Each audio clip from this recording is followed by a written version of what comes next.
Ako nga pala si Mark, isang caregiver dito sa bansang UAE. Duty nga na naman pala ako neto. At dahil nga wala pa tayong permanent na pasyente, is magre-reliever na naman ako dito. Actually, gusto ko yung pinagre-relieveran ko ngayon kasi nga yung pasyente is nasa hospital. Tapos, nabanggit ko nga sa inyo nung nakaraang video na kaming mga caregiver, mas gusto naming mga nasa hospital yung pasyente namin.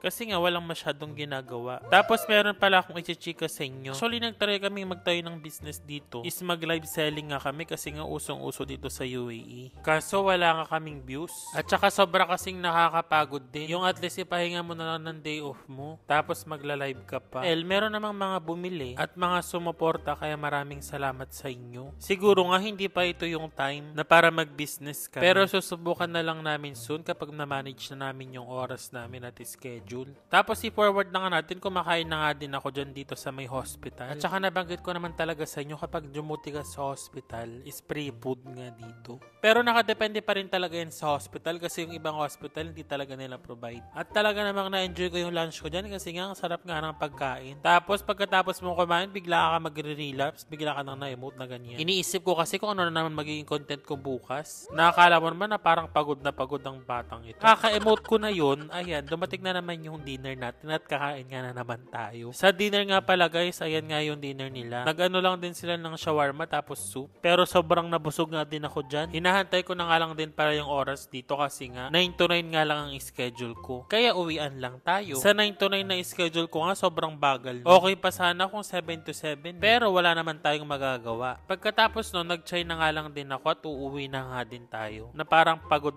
ang oat na to. Pero every time talaga na umuwi ako, bagsak yung katawan ko. Hindi ko alam kung bakit. Tapos dumating na nga din pala tong sundo ko at uuwi na din tayo. So dito ko na nga tatapusin ang ating video. Maraming salamat sa inyo. Keep sharing and like lang. Charis!